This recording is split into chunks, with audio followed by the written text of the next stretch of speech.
আমরা বেশিরভাগ মানুষ এখানে কৃষক বা কৃষিকাজ করি বা এখানে কৃষিকাজের সাথে সংশ্লিষ্ট মানুষের সংখ্যা অনেক বেশি। এটা আমাদের কোরআন এবং হাদিসের আলোকে আমরা দেখতে পাই যে এটা বিশেষ তাৎপর্যপূর্ণ একটা দিক, অত্যন্ত ফজিলতপূর্ণ একটা দিক। আপনারা অনেকে জেনে থাকবেন যে আল্লাহ রাব্বুল আলামিন যত নবী রাসূল পৃথিবীতে পাঠিয়েছেন তাদের অনেকেই ছিলেন কৃষিকাজের সাথে সম্পৃক্ত। কৃষক ছিলেন, চাষি ছিলেন, চাষাবাদ করতেন, এটা পেশা ছিল। আমাদের নবী করিম সাল্লাল্লাহু আলাইহি ওয়াসাল্লাম চাষাবাদের কাজ করেছেন, তিনি খেজুরের গাছ লাগিয়েছেন। এবং কোরআনে কারীম তো আমরা আজকাল মুসলমানরা পড়তে ভুলে গেছি, আর যদি পড়িও তো কোরআনে আল্লাহ কি বলেছেন সেটা জানার গুরুত্ব আমাদের মধ্যে তেমন একটা নেই বললেও চলে। অথচ আপনি যদি কোরআন খোলেন, আপনি দেখবেন কোরআনের পাতায় পাতায়, সূরায় সূরায়, পৃষ্ঠায় পৃষ্ঠায় আল্লাহ রাব্বুল আলামিন কৃষিকাজ, কৃষক এবং চাষাবাদ সম্পর্কে নানাবিধ বক্তব্য রেখেছেন।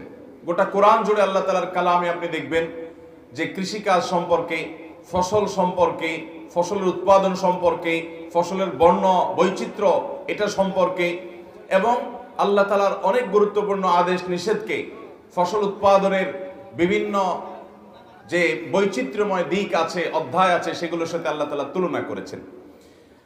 সূরা ওয়াকিয়া যদি আপনি খোলেন দেখবেন সূরা ওয়াকিয়া 63 এবং 64 নম্বর আয়াতে আল্লাহ রাব্বুল আলামিন বলেছেন, আফরাআইতুম মা তাহরুসুন, তোমরা যে চাষাবাদ করো, তোমরা যে ফসল উৎপাদন করো, তোমরা কি দেখেছো যে এই ফসলটা যে উৎপাদিত হচ্ছে, আনতুম তাজরাউনাহু আম নাহনু যারিউন, এটা কি তোমাদেরই উৎপাদন করার ক্ষমতা তোমাদের হাতেই আছে, নাকি আল্লাহ বলছেন যে আমি এটাকে উৎপাদন করি? এটা কি দেখে কখনো তোমরা চিন্তা করেছো, এটা ভেবেছো?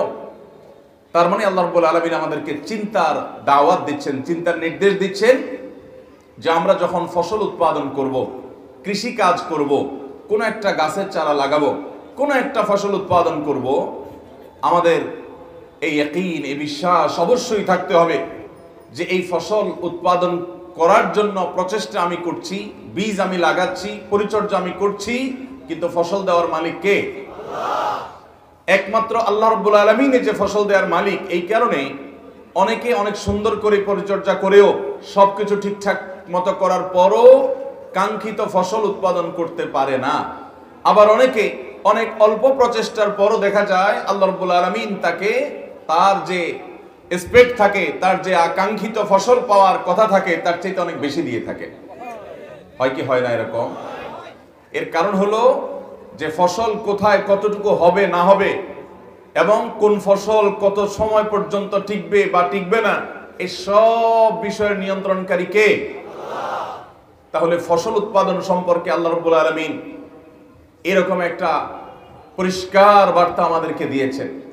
আপনি গোটা কোরআন খুললে দেখবেন অন্য কোনো পেশা, সেটা ব্যবসা বলেন, সেটা চাকরি বলেন, সেটা অন্য কোনো পেশা বলেন, অন্য কোনো পেশা সম্পর্কে কোরআনে এত আলোকপাত আপনি পাবেন না, এত বিস্তারিত কথা পাবেন না। কৃষি সম্পর্কে, চাষাবাদ সম্পর্কে কোরআনে যত ডিটেইল আলোচনা করা হয়েছে এবং বিভিন্ন অ্যাঙ্গেল থেকে আলোচনা করা হয়েছে, দৃষ্টান্ত দিতে গিয়ে চাষাবাদ বা কৃষি সম্পর্কিত বিষয়গুলোকে তুলে আনা হয়েছে, ফসলের কথা আনা হয়েছে, মানুষের জীবনের মর্ম উপলব্ধি যেন করতে পারে, আখিরাতে মানুষকে আল্লাহর সামনে দাঁড়াতে হবে সেই বাস্তবতা যেন উপলব্ধি করতে পারে। এই সব কিছুর জন্য আল্লাহ তাআলা ফসলের সাথে, ফসল উৎপাদনের সাথে, এর বিভিন্ন স্তরের সাথে আল্লাহ তাআলা তুলনা করেছেন। কোরআনে অন্য কোনো পেশা সম্পর্কে এত গুরুত্বপূর্ণ এবং এত বিস্তারিত এবং ডিটেইল আলোচনা আল্লাহ সুবহানাহু ওয়া তাআলা করেন নাই কৃষিকাজ এবং চাষাবাদ সম্পর্কে রব্বুল আলামিন যত আলোচনা করেছেন।